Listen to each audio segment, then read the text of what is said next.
This is Thank You Mama, weekly lessons from mothers all around the world.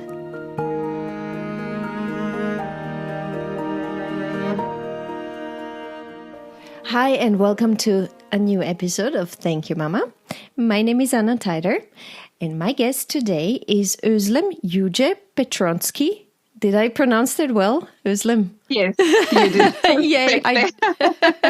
Özlem is from Turkey, and Özlem is a molecular biologist, and she is specialized in genetics, and she works with immunodeficiencies in children. Hi, Özlem, and welcome. Hi, Anna. Thank you. Yes, I am a molecular biologist in St. Anna Kinderspital in Vienna. And you perfectly described it very well. I think there is not much to say, or it will be too detailed. So do you cover just generally immunodeficiencies, or do you work with a specific...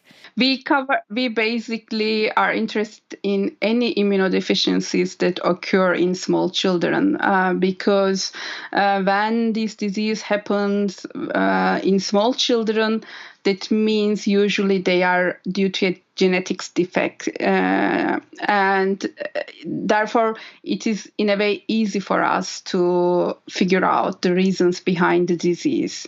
So basically, any immunodeficiencies, but the ones that occur in early childhood. Do you feel like you're advancing? Yes, actually, there are many new genes has been found in the last few years, and we have learned so much of it. But still, we have a lot to do. Mm-hmm. Yes. So please help me understand this. The first point is to find the genes, and then according to what genes you find that are responsible for this, you can try to find a cure. Exactly. So we have collaborators all over the world.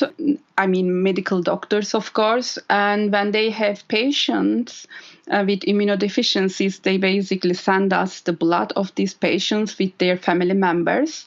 And we have a group in our lab that does genome sequencing. So they basically sequence the genome of the child and also the parents.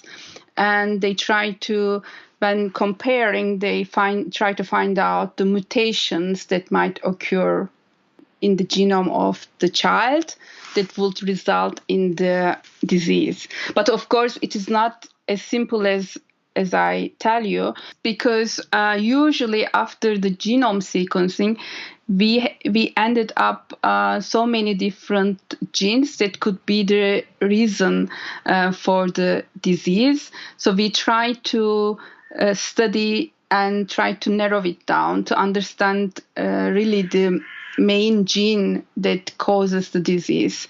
And then by understanding that, then we sometimes also suggest drugs that could be used for the patient.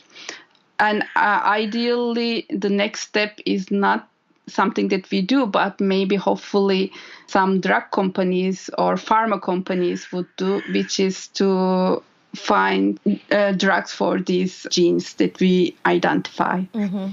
I love it how scientists currently are so wonderfully connected all around the world. It's beautiful how much exchange is going on. And I do believe it's partially because of the new technologies, isn't it? It is, and actually also because we have to do so much and we cannot do everything alone. And, there is so much to discover. And for that reason, we have to be connected. Mm-hmm, mm-hmm. Because when you read the historic texts about how scientists used to work and how you had to get published, and then God knows how this thing you published on paper reached somebody else in some other country who was doing similar work, and now it's basically a click away. I love that. That gives me hope. Yes. Özlem, let's talk about Mama Fatma, because you told me so much about Mama Fatma already, and I am very, very excited to share this amazing woman and her amazing lessons with my listeners.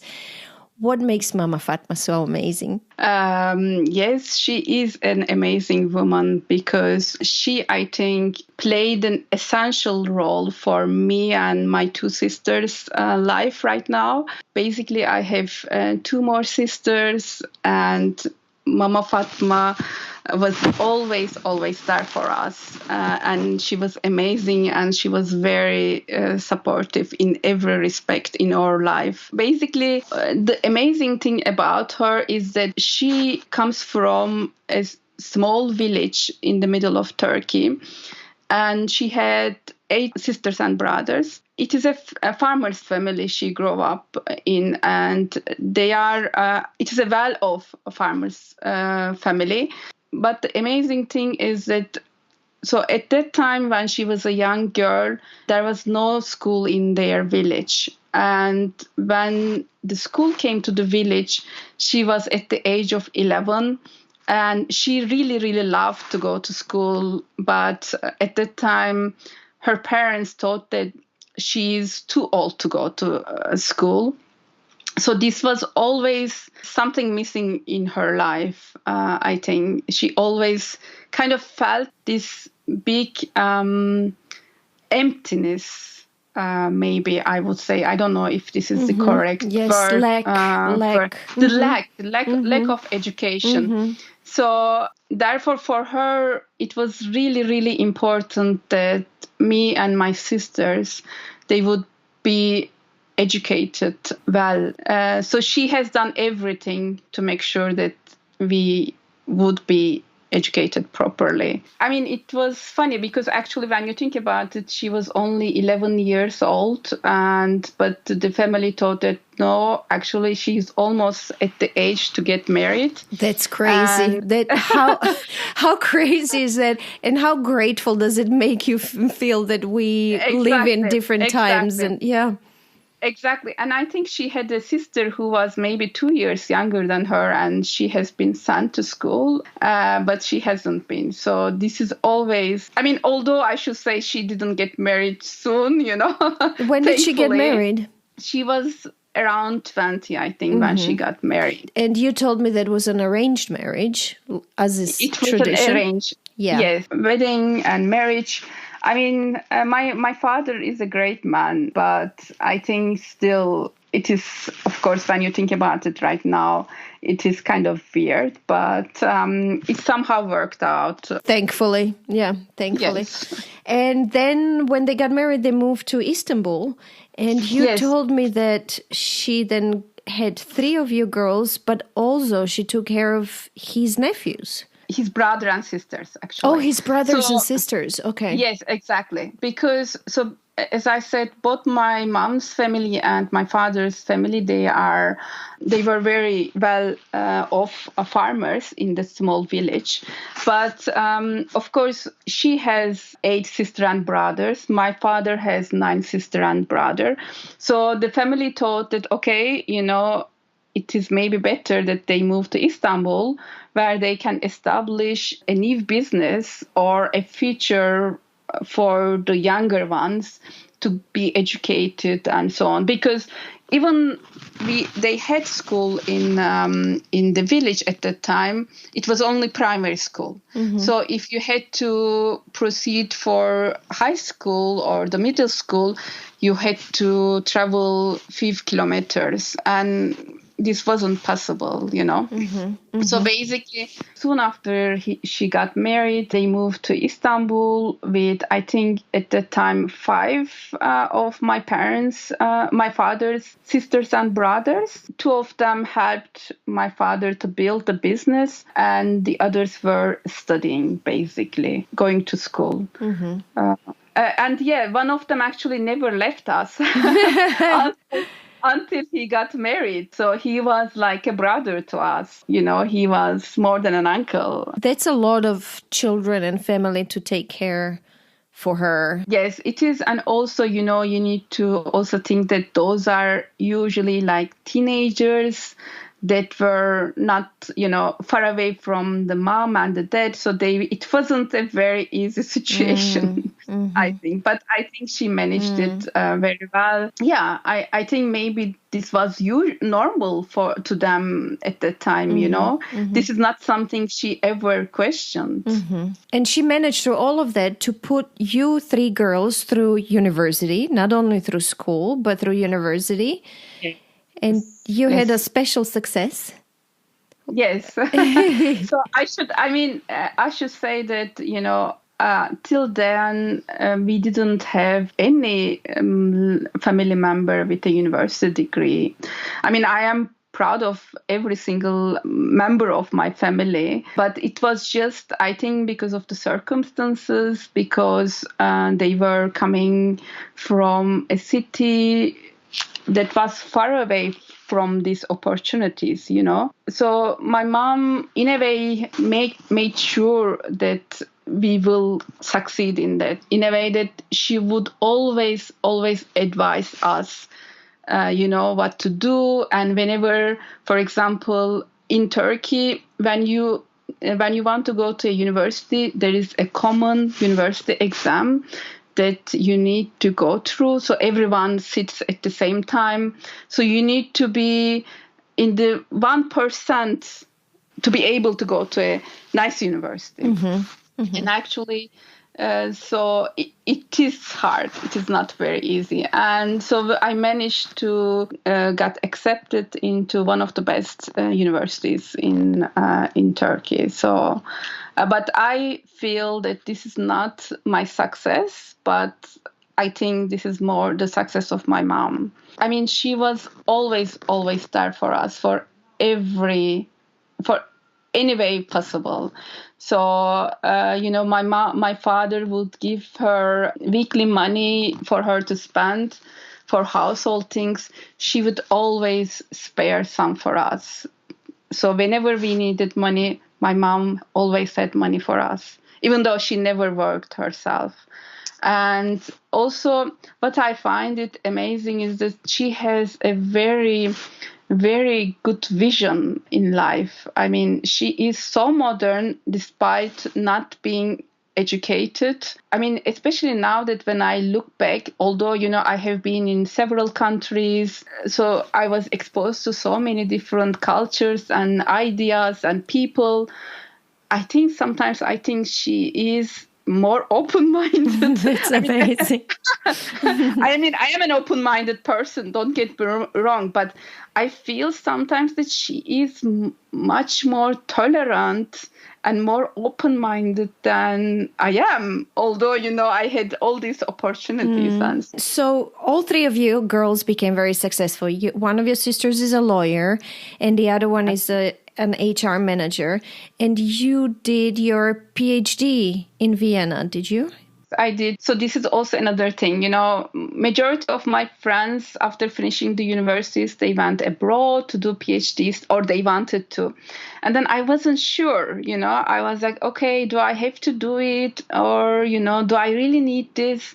And then she told me, yeah, I mean, you will never get this opportunity. What will you lose? Just go and explore what is out there. Actually, she was very, very supportive of that as well. And so I decided to apply. So I applied to universities in America. And then I heard about this university in Vienna from that time, the master supervisor. And so I came here and I really liked it. That is why I started my PhD. And also here I met my husband, who is Austrian. Let's talk, Özlem, a little bit about the religion, because through you I learned a little bit more about different versions of the Muslim religion. So we are basically Alevis. There are more or less 20 million Alevis in Turkey, I think. I don't know exactly the number, but it is close to 20 million, I think.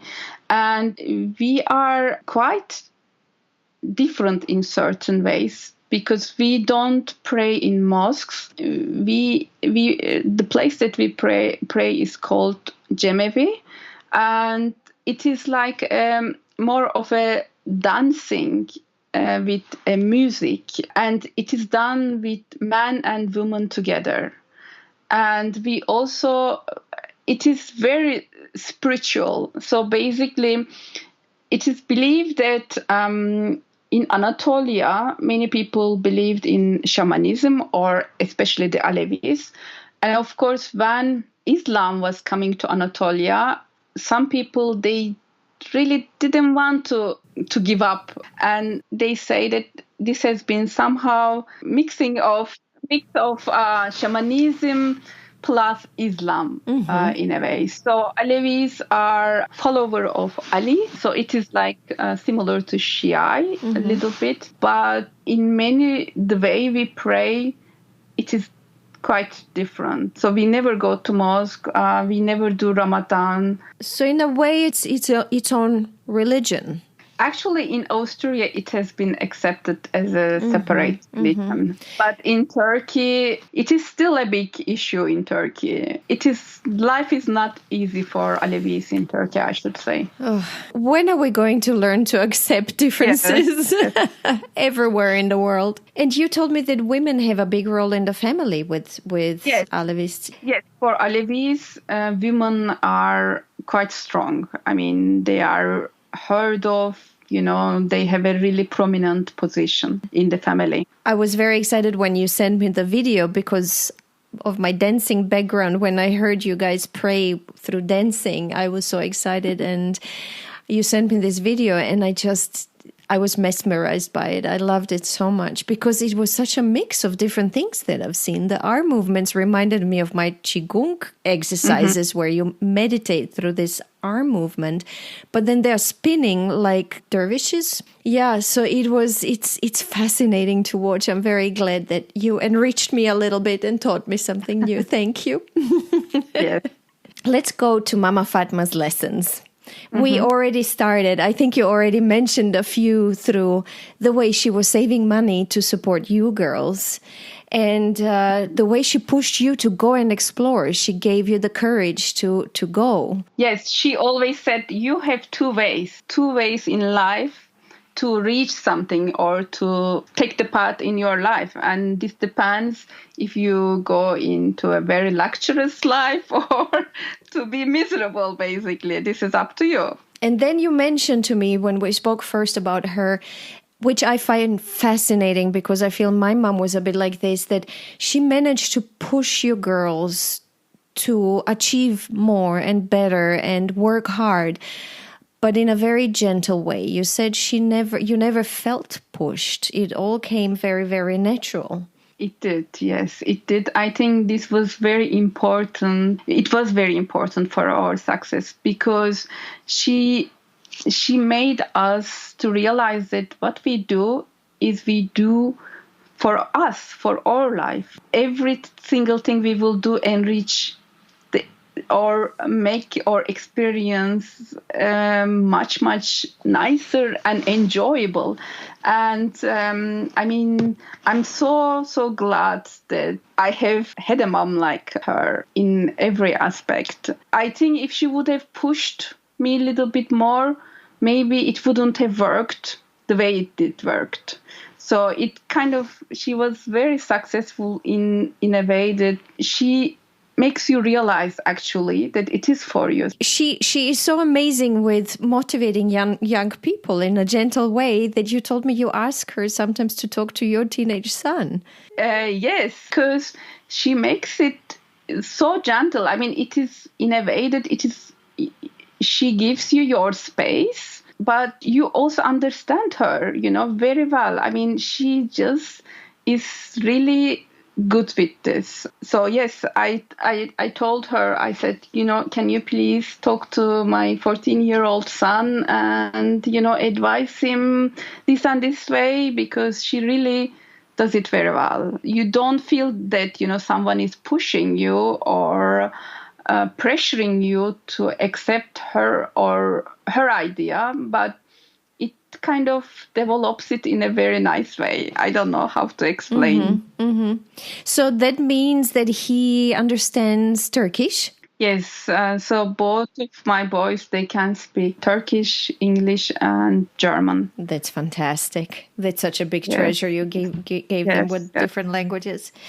We had another one that was fantastic and that you mentioned before, which was not judging people, that she's absolutely not judgmental. And in pack with that, you told me an important lesson of not holding a grudge, of letting go. Yes, I think maybe the reason why it is so easy for her to talk or deliver the message nicely is because you can feel that she's not judgmental at all. Like every time, we ladies, we like to gossip about people and so on. Whenever we want to go, you can never gossip about anybody because she is always on the other side. She just likes to show you the other side of that person or to other angle to anything. She always telling us and or also tells us now that we should accept everyone as they are, and if they are not matching with us, or if somehow it just doesn't work, then we just need to move on. That is basically, I think, the most important lesson I learned from her, that you don't need to judge people. You just accept them the way they are, or you try to understand their way or their perspective. And if something doesn't sit with you and if it upsets you, to just let go, to not waste your energy. Yeah. Let it go, and you don't waste your energy, which is so important, I think. It's not easy for me, but I try, at least I try to be with her, like her. And of course, the main thing is that she taught us we have to be honest. Everything we do, our life. I think also this is actually one of the idea about Alevi culture as well. You have to be honest. I know that next to honesty, I have in my notes, do things in a right way and everything will find its place. That sounds fantastic to me and important. I forgot in which context we talked about that. I think this was also related to, just be honest. And then, if you have trouble and so on somehow, or if someone is still nasty to you or mean to you, it just finds its way, you just let it go, let it to the God. She's a big believer in God. So she would believe that, at the end, things will work out, and it has been true in my case. I want to connect open-mindedness to no judgments. I think this is a huge thing. And when you talked about it, it amazes me. We always have to remember where she comes from, that she comes from a farm somewhere in Turkey, and she was not exposed to a lot of different things and didn't have an education. And then you mentioned how open-minded and accepting she is. And you told me about your Christian husband, whom your parents, Yes. So basically, when I moved to Vienna, some people who has already lived in abroad, like Germany and so on, actually they asked my mom, okay, now she is moving to Vienna. So how would you behave, or how would you feel if she comes one day and says, okay, I would like to marry this Austrian guy. and at the time she told them, well, what can I do? It is her life. It is her choice. And so this happened 2 years after I moved. I went home with an Austrian guy and I said, I am going to marry. They were, both my father and my mom, they were very, very open to him, to my husband. And it has never, ever been an issue in our family. And then, I have my 2 boys. Basically, when I had my older one, for some time, we weren't sure what we wanted to do with their religion. And then my husband is also very open. He is Catholic. So at the time we moved to UK, and we find my son a space in a Catholic school. So then the question arises again. So do we baptize him or not? I had mixed feeling about it because, although I haven't grown up with a religion at all, like, of course, I'm Alevi, but the religion was not a big part of our life. And I wasn't sure about if I wanted my son to be Catholic or not. And actually, also, it was important for me how my family felt about it. So I remember very well, I called them and I told them about the situation, that we have enrolled him to a Catholic school and we are thinking about what to do. And then they both said, it doesn't matter for us. We will not love him less if he's Catholic. So just you live in that country, you need to make it easy for him. So if you think that this will make it easy for him, just do it. Don't think about a second. And this was such a big relief for me. They made it much easier for me, basically. Mm-hmm. Looking back, I think they made so many things easy for me in life. And in that respect, I'm really, really grateful to have both of them, both my father and my mom. I mean, my mom was, of course, a strong personality that drove everything, but my father was also a very supportive husband. I think that was also very important for our development, that he was supportive at least. There are also some families in Turkey that the father says, no, they are daughters, they shouldn't study, or, they should sit at home. Or, there are also such fathers that even though you have a strong and beautiful mom, you cannot do much about it. So I'm very grateful to have both of them. Yeah, we did not talk about that, how actually hard it is not only to be a woman in a country like Turkey, but also to be a mom of 3 daughters, and how... Exactly. Sometimes, people were used to say, he doesn't need the land because what will he do with the land? It will be, he has daughters anyways. Son-in-laws will have all properties. That's the mentality, basically. Yeah, still. And it's 21st century. Still. Yes. Yeah, still. But at least right now, I think both of them proved it wrong because, it is different. I think they are strong. I mean, they are proud of their daughters and we are proud of them, basically. I have another note, how she intuitively did the right thing with the kids. She just knew how to talk to us. I mean, or whenever we had troubles, she was not judgmental. So she was understanding. She would let us, talk about it. She would always make us believe in us. Okay, one thing, of course, one drawback is that she didn't read. She could read and write because she went to school later on, but she wasn't helping us with much of our homeworks. And of course, when I was around 8-9 years old, I loved to play outside. And sometimes I wasn't doing my homeworks properly, And then I think at that time also the teacher maybe didn't check it properly and so on. She always used to ask our neighbors to help us for some homeworks if we had trouble. And once they tried to help me and they checked my homeworks and so on.